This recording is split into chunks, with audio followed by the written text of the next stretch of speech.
Hi everyone, welcome back again to my YouTube channel. This is Love Apparel. Today's story I'll be showing us how I went about the cutting and sewing of this beautiful trending gown you saw on my thumbnail. So if this is what you're interested in, definitely want to keep on watching. And if you're yet to subscribe to my YouTube channel, please subscribe, like, share, comment on this video, and let's get started. I've gone ahead to sew it. I've attached the down part to the upper part, as you can see it here. So you can equally make your own a C curve instead of V curve. I said let me just try something different. So here it is, and it came out beautiful.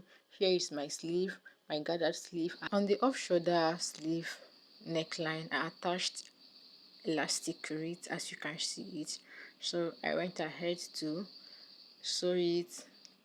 Here is my rope. I also added my zipper allowance. So without wasting no time, let's get started with this video. So I've marked my starting line. From my starting line, I marked my chest line, my bust line, my under bust, my half length. From my half length, I came down with 7 inches. Meanwhile, you can come down with 5 inches depending on what you want. So let me go ahead and label it: chest line, on bust line, under bust, half length, and hip line. I divide my shoulder by 2 and mark connecting it to my chest line.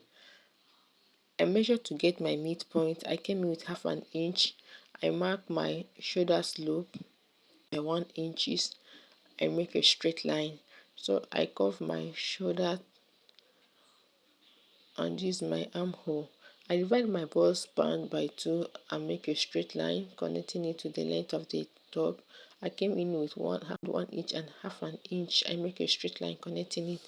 With my French curve, I curve it to my bust point. I'll go ahead to extend this line.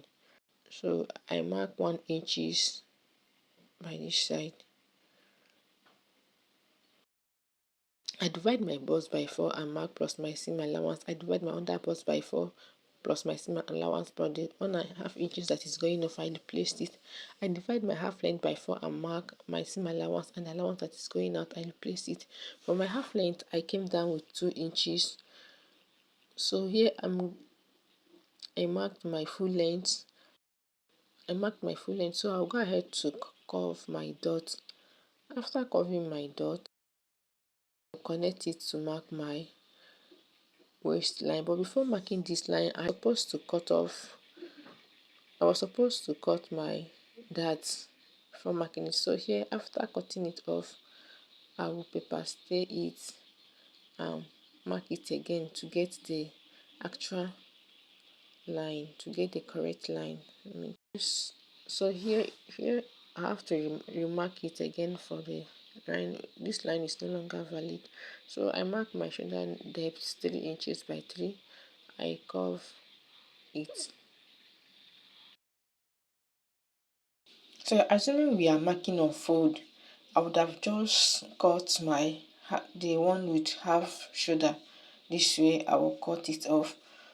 So here I divide my shoulder by 2, getting the midpoint. I will connect it to the dart line and cut it off. So let's go ahead and cut this line.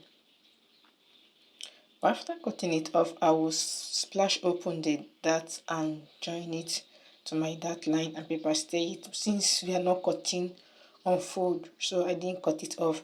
So I'll go ahead and cut my fabric on fold, and I will transfer the effect on my fabric. So here is my fabric. So I'll go ahead and measure the line I want and cut it off, just as you can see. So for the back and the front, they are the same thing. So I added 1 inches for my zipper allowance, and I went ahead to split it open. I placed the both pattern right side facing right side to cut and get the right off shoulder neckline. Here is my facing, I cut my facing, and here is my sleeve. It's a gathered sleeve. I just fold into 2 and cut.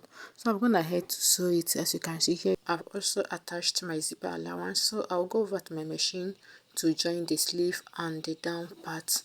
So here I've joined the sleeve. I've also gathered my down part on it. So this is it, and it came out so beautifully. So if you find this video helpful, please comment on the comment section, like, share.